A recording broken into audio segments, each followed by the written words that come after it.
Tujuan dari pengorbanan Yesus bukan semata-mata memindahkan manusia ke satu tempat, yang dimaksudnya tentu surga. Tetapi demi memulihkan hubungan antara manusia dengan Bapa di surga. Saya ulang, ini penting sekali. Bahwa ternyata misi Yesus, kenapa dia rela mati, dia turun ke dunia. Demi bukan membawa saudara ke satu tempat, tapi demi memulihkan hubungan saudara dengan Bapa di sorga. Itu harus dipahami.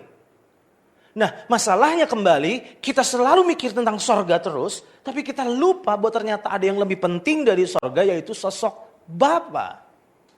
Nah, waktu saya renungkan ini, coba saudara lihat di dalam Yohanes pasal 14 ayat 6 sampai yang ke-10.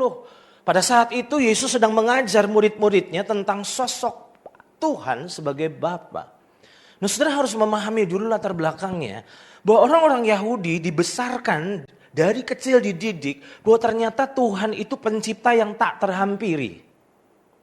Tuhan itu pencipta yang sakral dan terlalu kudus sampai-sampai orang gak punya nyali untuk mendekat.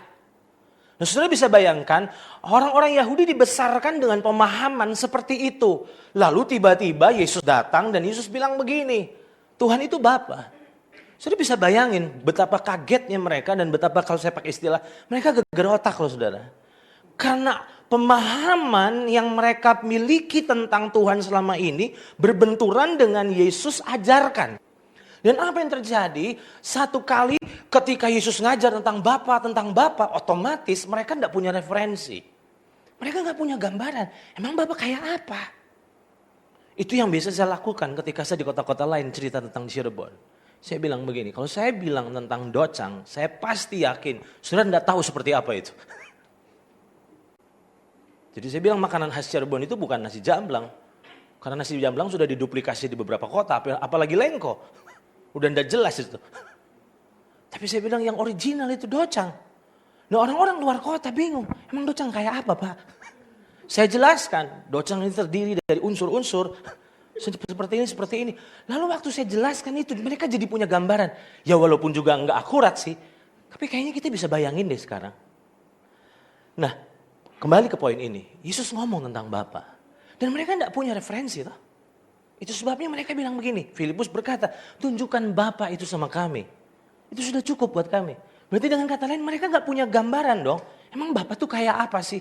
Dan yang mengejutkan Yesus bilang begini, kamu mau tahu Bapa tuh seperti apa? Seperti aku. Kalau kamu lihat aku, kamu lihat Bapa. Berarti kembali, kenapa Yesus menjelma menjadi manusia? Untuk memberi gambaran sama manusia bahwa Tuhan itu asiknya minta ampun. Dia itu sosok yang lembut, sosok yang penuh kasih. Dan itu sebabnya kalau saya lihat bahwa ternyata Yesus sedang menunjukkan kepada manusia di mana sebenarnya sosok Bapa itu sosok yang sangat familiar seharusnya. Dan apa yang terjadi kalau saudara pelajari bahwa ternyata misi Yesus adalah selain menunjukkan Bapa, dia mendemonstrasikan kemesraan antara anak sama Bapa loh.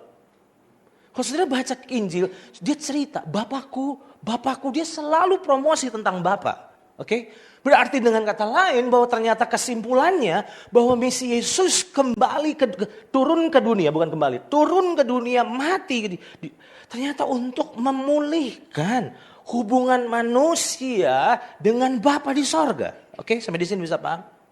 Nah, inilah yang seringkali dilupakan oleh kita.